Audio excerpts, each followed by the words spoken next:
Hi everyone, welcome to my channel. My name is Xenia and I am here to share my premature baby experience with you guys. So for those of you who don't know me, I have a son who was born when I was 25 weeks pregnant. So he was really early. He was born at 6:03 p.m. and weighed 1 pound 9 ounces. After I delivered him, he went straight to the incubator. I wasn't able to hold him, look at him, touch him, nothing. He had to get intubated because he needed help breathing because his lungs weren't developed yet. And so they had to run all these exams, like if anything was wrong with him, if he had an infection, why was he born early.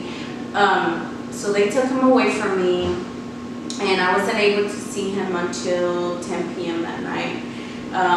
And even then, they weren't done putting him, all the things that he needed.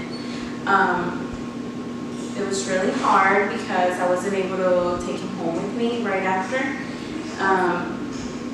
And he needed a lot of oxygen. We weren't able to touch him. We had to wear gowns to go in his room.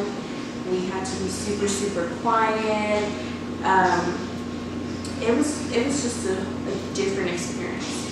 Because he's my first baby, and this experience has been a lot different than I know other women have been through. So the first week that he was born, he was doing really well. He was in antibiotics, he wasn't eating, and he was gaining and like losing weight every night. So it wasn't like constant. And the first few days, everything seemed fine. Everything was going well. February the 7th, Julian started getting really sick. His tummy was a little bit bloated, and you could see his veins. You could see his veins and his tummy. And my mom was like, you might want to check that out because it doesn't look normal. And the doctors were like, no, he's fine. So during his touch time that following day, they were like, hey, I got to the hospital, they were like, hey, we're afraid that your son has an infection. His blood cultures weren't looking great. His, just any exam that he had wasn't the best that he had. And they were doing constant exams and x-rays, and once the x-ray came back, they could see like swelling in his intestines, and that wasn't normal. So they decided to transfer him to Children's Medical Center, and he left. They transferred him that same night. I went in the ambulance with him, and I wasn't able to, once we got to the hospital, he went into his room. I wasn't able to go in there with him because they were like transferring him from, the little ambulance thing to the incubator at the hospital. So I didn't see him until like about 2 in the morning that night, or I guess the next day. It was really heartbreaking. It was totally different from the other hospital, and it just wasn't where I wanted to be, but it was for the best. The next 2 days, they were like, hey, don't worry, I think he's doing fine. They still took x-rays like at least every 8 hours. And the swelling wasn't getting worse, but it wasn't getting any better either on his intestine. And fast forward to Monday, they were like, hey, we think that he'll be okay. If you want, whenever you're ready, you can transfer him back to the old hospital, and I was like, no, it's fine. Let's just keep him here just in case. So, you know, I spent the days with him. I was able to visit him every day. And everything was going fine, I guess you could say, from the doctor's point of view. But when I decided to go back to work, one of the days, you know, it was just a random day. I was like, okay, I guess he'll be here for a while. I'm gonna head back to work. They call me at 12. One of the doctors was like, hey, so we're running tests on Julian. His intestines aren't getting better, and the surgeons are taking a look at him right now, and he may need an emergency surgery. So, you know, I'm like freaked out. I call my boss. I'm like, you need to come. I have to go.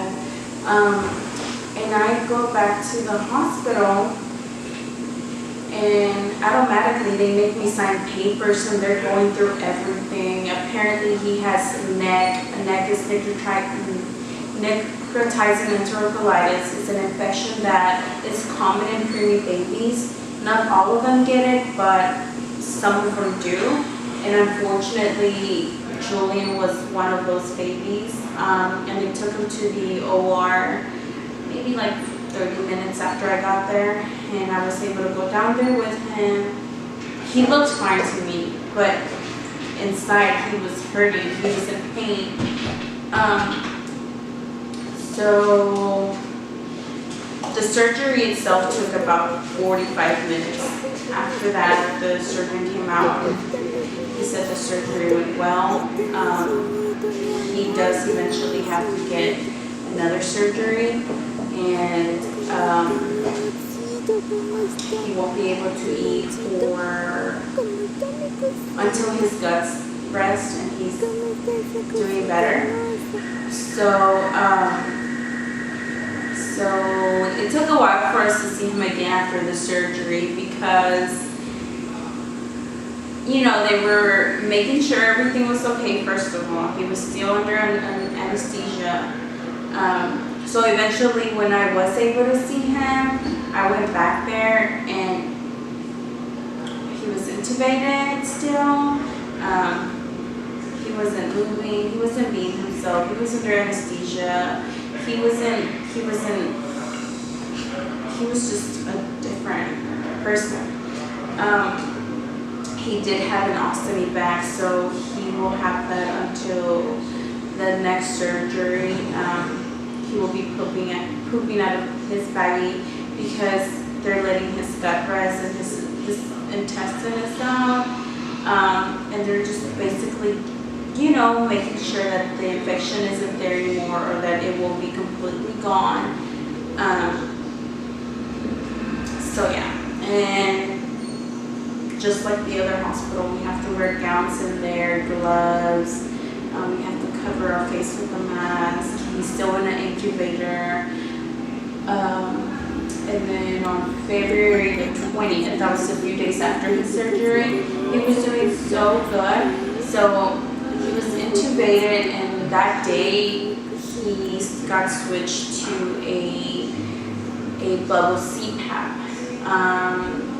I got to change his diaper for the first time after 3 weeks almost, and I didn't hold him, but I was able to pick him up so that they could like put a blanket under his incubator, and they had to close it down right after, because babies like him aren't able to keep their temperature. They're not able to breathe on their own. They came to this world too early to even like function by themselves. So yeah, Julian is basically, for the first month, he basically needed life support because he couldn't do all these things on his own. I don't think anything major happened. Any other major thing happened in February besides him getting intubated, switching to a CPAP, getting a surgery. Nothing else. Thank you guys for watching again. Don't forget to comment, like, share, and subscribe. I will be posting more videos for March, April, May, and so on, because like I said, Julian is still in the hospital as of today, May 23rd. And he's gone through a lot more things than just the surgery and being intubated. So stay tuned, and thank you guys for watching.